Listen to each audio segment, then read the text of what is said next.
Good afternoon, everybody, and thank you for being here today or tuning in by television or radio. And I want to thank the Attorney General for being here with us today, and he's got an exciting positive announcement about something he's been working on with a pharmaceutical manufacturer, and he'll speak in just a moment.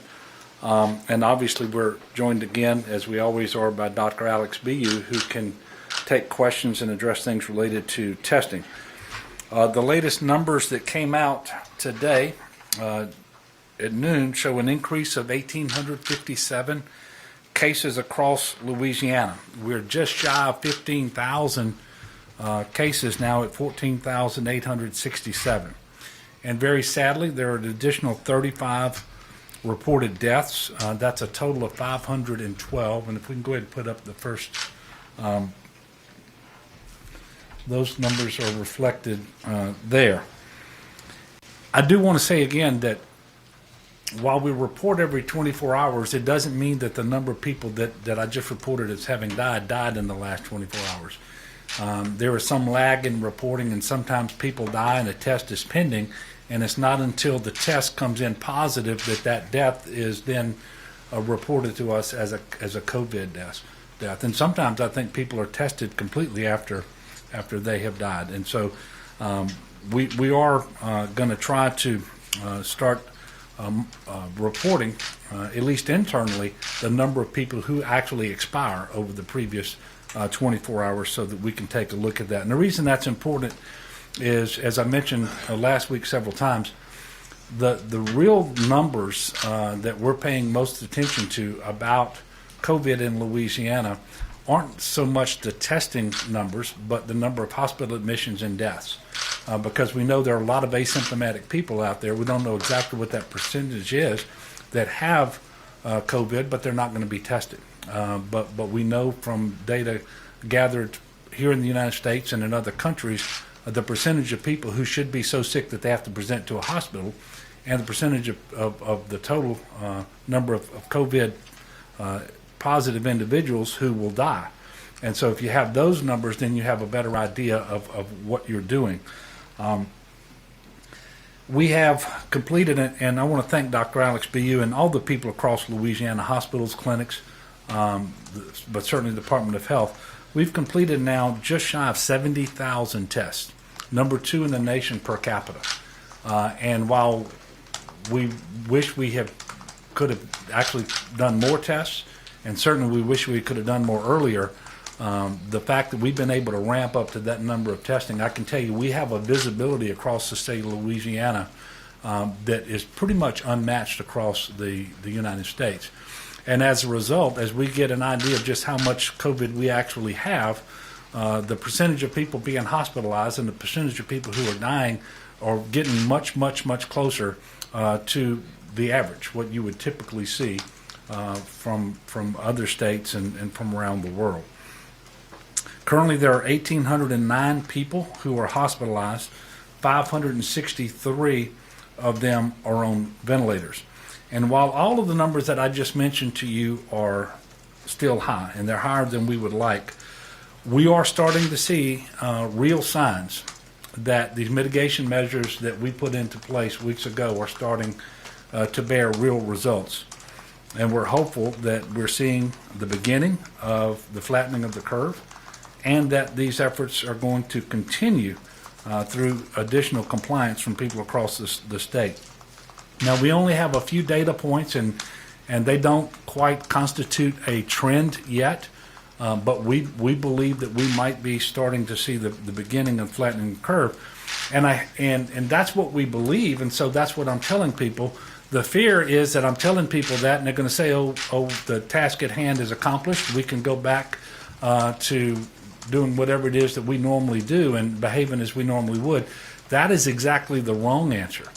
And I say that because if we started the flattening the curve, it's only because of the mitigation measures. It's only because of the social distancing and the improved hygiene practices. And one thing that the president and vice president, in fact, the vice president called me yesterday, and then we had another telephone conference today. One of the things he's pointing out is this need to stick with the mitigation measures, the stay-at-home order here, the social distancing, all the good hygiene all the way through the month of April. And he asked me to really stress that to people, and of course that is consistent entirely with what I would want to be telling you anyway. New hospital admissions are down. Now, that hospital admissions as a whole are up, but new admissions are trending downward. And as I mentioned to you before, the two numbers that you want to really pay the most attention to are the number of people going into the hospital each day with COVID, and the number of people who are dying each day with COVID. Of the people who are in the hospital, we have an additional 753 ventilators that we've been able to acquire over the last couple of weeks. And so we know that we're pushing out in time the day that we might potentially overwhelm our capacity to deliver health care, and that is a good thing. But a lot of this has to do with the great work being done in the hospitals themselves, because Louisiana doctors, these nurses, these respiratory therapists, they are doing some of the best work in the country right now, and I have no doubt that what I'm telling you is factual. I've been telling you that they are heroes because of the work that they're doing and putting themselves in risk of risking their own health in order to take care of others. But we now know that they are reducing the number of people who have to ever get on a ventilator in the first place, and they're doing a good job of decreasing the number of days that the average patient has to stay on a ventilator, and the number of days that they're actually staying in the hospital. All of these things get factored into our modeling as to when we might run out of beds and ventilators and so forth. And so it's the mitigation measures, it's the work being done in our hospitals, and it's the increasing of the hospital beds and the ventilators through the med-surg. All of this is taking place at the same time, and it's very, very helpful. Of the 753 ventilators that we have received in Louisiana, we have distributed 553 of them. 200 of them came in yesterday, and they are at the warehouse here in Baton Rouge. We will distribute those as needed soon. We also got a message that Arkansas is sending 5, and I just got off the phone with Governor Asa Hutchinson of Arkansas to thank him on behalf of all the people of Louisiana for their generous contribution to our state. So we bought ourselves more time that allows us to continue to be able to surge our medical capacity and continue to flatten the curve. And all of this stuff works in concert. And so we have to keep doing everything that we've been doing to have the best possible outcome. The data points that we've been seeing are only going to become a trend if we continue. So the mitigation measures, the stay-at-home order, the hygiene, social distancing, all very, very important. So now we have to keep it up. It's not the time to become lax and to ease up.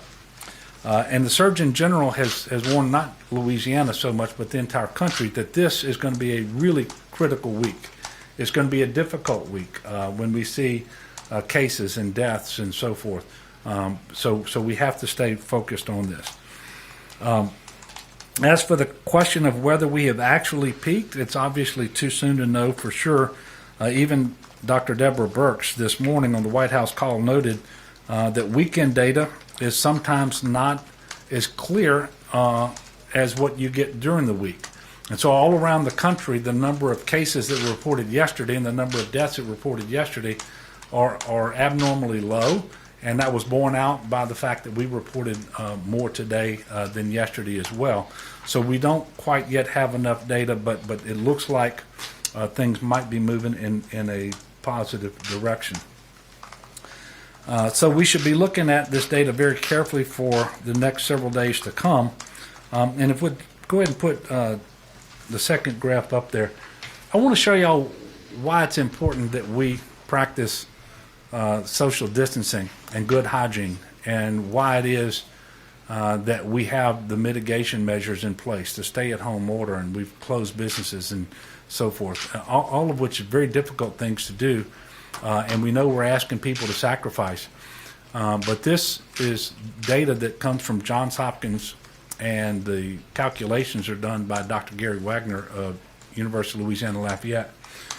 And what it shows is that half of the top 20 counties, and of course, we're the only state that doesn't go by counties, so it's parishes here, but half of the top 20 counties / parishes in the country, in the nation, with respect to COVID deaths per 100,000 residents, half of those are our parishes. St. John the Baptist, Orleans Parish, St. James, West Baton Rouge, Jefferson Parish, Plaquemine, St. Charles, Allen, St. Bernard, Iberville. 2 days ago, 6 parishes were on this list. So obviously we have a significant problem here in Louisiana. We've known this for some time now, and this bears it out, and it also reinforces the need to continue to do the things that we are doing, except to do them actually better, to have more compliance and not less. With respect to the information that we are sharing with you all, we're going to start showing more COVID-19 deaths on our dashboard at Louisiana Department of Health. Starting today, we're going to share aggregated data on race, the date of death over time, and underlying conditions. As all this will be on the dashboard. That'll be updated not every day, but once each week. And you can see this at ldh.la.gov.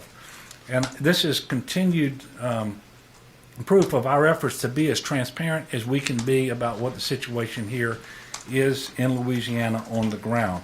And we want to also be as timely as we can be with the information that we provide to you all. Disturbingly, this information is going to show you that slightly more than 70% of all the deaths in Louisiana are of African Americans. Slightly more than 70%. And so that deserves more attention, and we're going to have to dig into that and see what we can do to slow that trend down.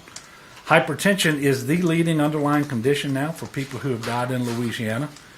And so for all these reasons, we have to continue to work this as hard as we can, be patient, be focused, be resolute. We're not far behind New York and New Jersey in terms of per capita cases. We make projections to help us plan and allocate resources because we have to be prepared, and we have to be prepared for the worst case scenario that is feasible. But we only get the worst case if people don't do what they're being asked to do, and that is to make sure that they're staying at home, don't go out unless it's absolutely necessary, minimize your social contact, practice good hygiene and social distancing. If you'd put up graph number 3, please. So New York is not on this. This is a chart that was shown to us today by the Vice President. And so the top line there is New Jersey. The green line underneath that is Louisiana. And so you can kind of see where we are as a state relative to all the others. And the reason New York isn't up there is because it is so much higher, both in terms of the number of cases and its per capita case count, that they left it off this particular one. But we're number 3 in the country, and what we need to see is, you can see that this crook, we need to see that actually turn flat and then over time come down. And that's exactly what we're looking to do. And the call I had with the Vice President yesterday, I was able to thank him for the 200 ventilators that were sent from the national stockpile. That decision was made Friday night, and they actually arrived in our warehouse over the weekend. I also thank the President for the federal testing sites that we had in New Orleans and Jefferson. 2 in New Orleans originally, 1 in Jefferson. The 2 in New Orleans were since combined because they played a big part in our ability to really ramp up our testing and to know more about the disease in Louisiana and how it was spreading. And those sites were scheduled to be closed on April the 10th by this Friday. He told me that if we wanted to keep them open, all I needed to do was make that request. And so I really appreciate that, and we do intend to keep those open. Another important update is that the New Orleans Convention Center medical monitoring station opened today. There are currently 23 COVID patients there. So basically, it's one of those wings. If you were there or if you saw it on TV, what we wanted to do is we want to make sure that we opened it, a soft opening, if you will, so that we could test the systems, make sure everything is working appropriately before we take a lot more patients. And so we have 23 patients there presently. This is a step-down facility, so it's not where anyone can go as a hospital of to present with symptoms. You'll get, if you're going to go there, you're going to be transferred there from another hospital. And so nobody should be walking up to that hospital to get care, and nobody should be presenting to that hospital to visit with a patient either, because you're not going to be allowed to visit. And the purpose of it is to allow our Tier 1 hospitals to more frequently rotate their beds and to get people out of the hospital sooner than they otherwise would. And this is another measure that we're taking to try to surge our medical capacity. A note about face coverings, because I know that this over the last few days has become an area of interest to a lot of people. As you should know by now, the CDC recommends that people wear a non-medical mask when they leave home to protect each other from COVID-19. And what you're really doing, for the most part, is you're protecting others from yourself, should you have it. But if the others are actually wearing a mask, then they're protecting you. And typically, you don't need to do this if you're out exercising and you're going to be a long distance from other individuals. But when you're making those essential trips to the grocery store or to the pharmacy or to the bank or to get gas, and you're just going to have to be closer to other people than is recommended, then that is the scenario under which you would want to have a mask on. And it is still not recommended that you use an N95 mask, which remain in short supply for our doctors and nurses. We need to make sure that they get the medical masks, whether they're N95s or surgical masks, and individuals can use cloth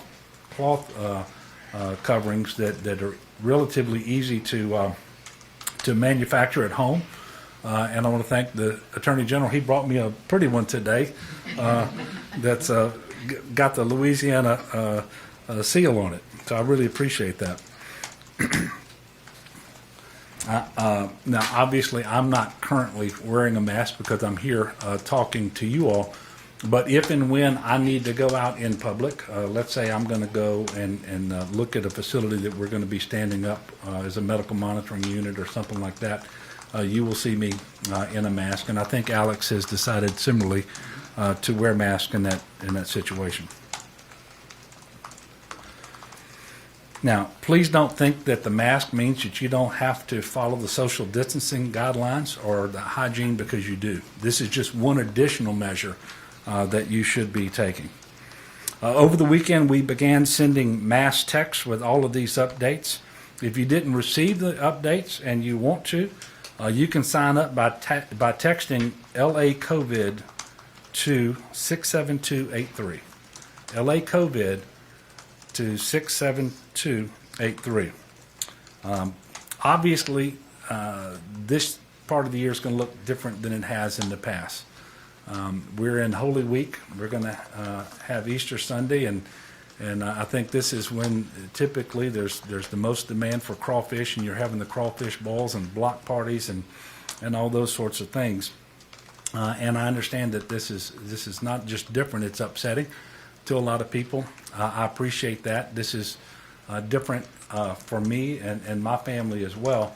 I'm just encouraging people to be patient, look at the big picture, and let's make sure that we do what we have to do now so that we can all get together safely just as soon as possible. It is important that we put the health and safety of our neighbors and our families and of ourselves first right now by staying home. We can still find ways to worship, and I will do that as well. You can still have that big Easter dinner at home, but you can stay home and save lives, and there's not anything more Christ-like than that. So in closing, I know that a lot of people are feeling some anxiety, like they're not in control of things right now. one of the things that we like to do in Louisiana to come together and an experience we can share and actually relive again will be the Saints beating the Atlanta Falcons. That'll be on tonight. You'll recall this game. This was the first game back in the Superdome after Hurricane Katrina. It'll be on tonight on ESPN, and so I encourage people to watch that in conjunction with the event. And if you are able and you see fit, I would encourage you to consider donating to the Gail Benson Community Assistance Fund through the Greater New Orleans Foundation. And that fund is providing assistance to the New Orleans service industry during this time, which is obviously one of the areas of our economy, among many, that are really suffering right now. So you can do this by visiting gnof.org/Benson.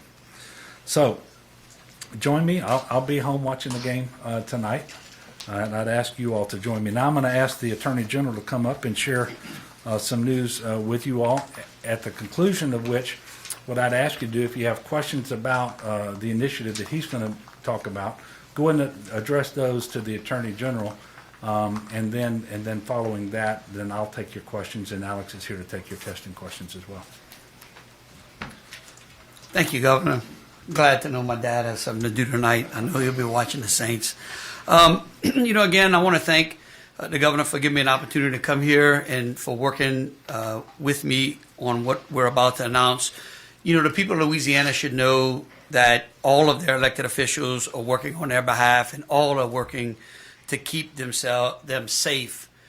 And in that, I've been committed to fighting and winning this epidemic, and I continue to stand shoulder to shoulder with the Governor, the President, and all our healthcare officials as we work to help end the spread of COVID-19.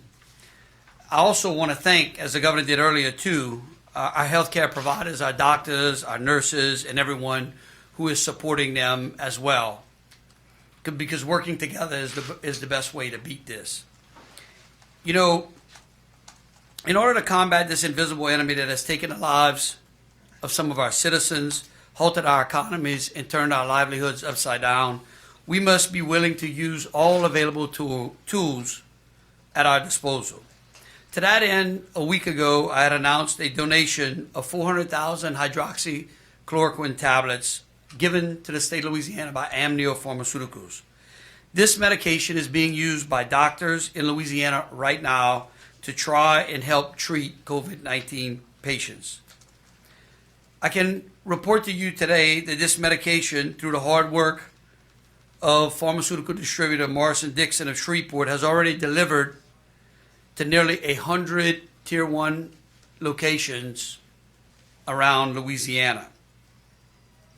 The donation was secured timely, and it coincided with the approval of a clinical study by the LSU Medical School to determine whether or not hydroxychloroquine is an effective treatment against COVID-19.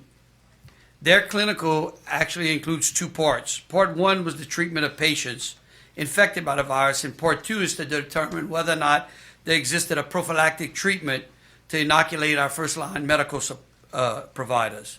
I appreciate the LSU Medical School Dean, Dr. Stephen Nelson's kind words in thanking Amneal and ourselves for securing this donation. Today, the Governor and I are actually making this announcement together, because to treat patients infected with COVID-19 and utilizing hydroxychloroquine, the drug must be coupled with erythromycin, or more commonly known as Zithromax. As this medication continues to show some promising results around the world, the demand for the drug becomes great. As supplies diminish, our ability for us here in Louisiana to benefit from any of the effects of its treatment could become jeopardized. I would like to note that these drugs are really not experimental drugs in and by themselves. Each of these drugs have been on the market for quite some time, of course used to treat other medical conditions, and have been approved by the FDA and medical providers for those use.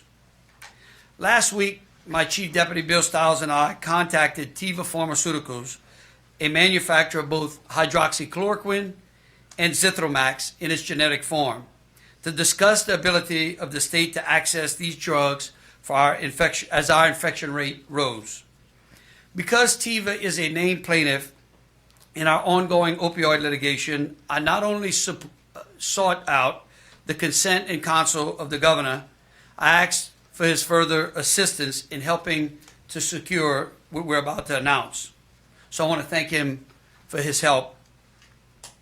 Today, we are announcing that we have secured an additional medication from Teva Pharmaceuticals, who has made available 8,000 Z-Packs and an additional 75,000 hydroxychloroquine tablets.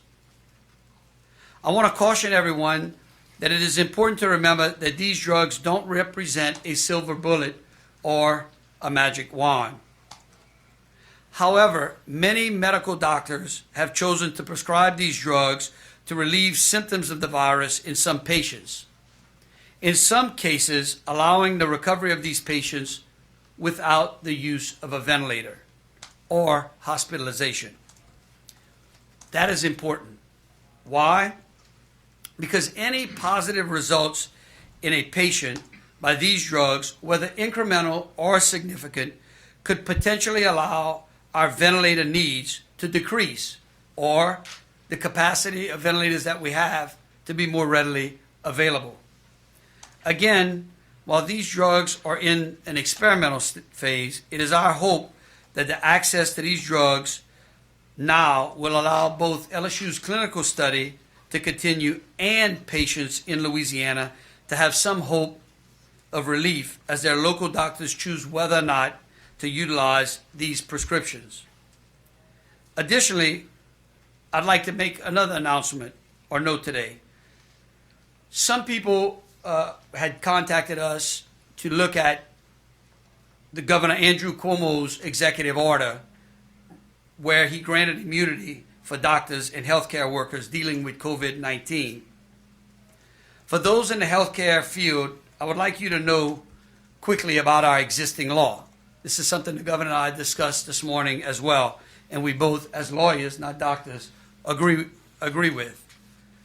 Should a doctor prescribe hydroxychloroquine and Zithromax to a patient in Louisiana in connection with the current COVID-19 pandemic and in accordance with FDA's clinical approval, that doctor's action would likely fall within the immunity statute that we currently already have in Louisiana.